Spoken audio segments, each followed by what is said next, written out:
সেটা কিন্তু আমরা অত্যন্ত এগিয়ে, আমি বলবো আমরা অনেক বেশি উৎপাদনশীল আমাদের এই এলাকাটি। এর কারণ আছে, কারণ আমাদের এখানে সেরকম কোনো বড় ধরনের কোনো প্রাকৃতিক দুর্যোগ হয় না, যদিও বেশ খরাপ্রবণ এলাকা, বৃষ্টিপাত বা গরমের দিনে গরমটা খুব বেশি পড়ে, তারপরও আমাদের এখানে যেহেতু বড় ধরনের কোনো বিপর্যয় বা প্রাকৃতিক দুর্যোগ নেই, কৃষিক্ষেত্রটা আমাদের ক্ষেত্রে কিন্তু খুব উর্বর এবং আমরা বেশ ভালো এগিয়ে আছি। সে জায়গা থেকে এই ধরনের যে আয়োজনগুলো, আমাদের যে কৃষি প্রযুক্তি যে প্রদর্শনী, এগুলো কিন্তু আমাদের এখন এই মুহূর্তে আমাদের এগিয়ে যাওয়ার জন্য খুব বেশি প্রয়োজন। কারণ প্রযুক্তিতে কিন্তু সারা পৃথিবী কিন্তু এগিয়ে যাচ্ছে, আমাদের বাংলাদেশে কিন্তু নিয়মিত কৃষি জমির পরিমাণ কিন্তু কমছে, একই সাথে মানুষ কিন্তু বাড়ছে, তারপরেও কিন্তু আমরা খাদ্যের স্বয়ংসম্পূর্ণ অবস্থায় আছি।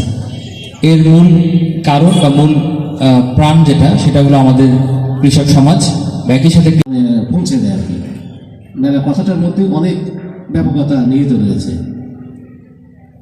আমরা কৃষি সম্প্রসারণ অধিদপ্তর বিভিন্নভাবে মানুষের মাঝে, বিশেষ করে কৃষক ভাইদের মাঝে প্রযুক্তি সম্প্রসারণ করে থাকি।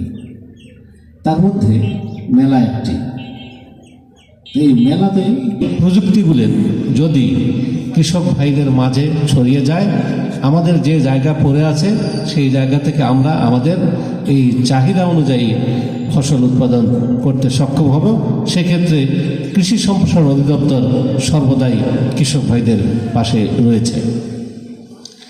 এরপরেও দেখবেন যে আমরা ফসল ঘরে তোলার আগে, অর্থাৎ ফসল পাকলো বা ফসল সংগ্রহ করার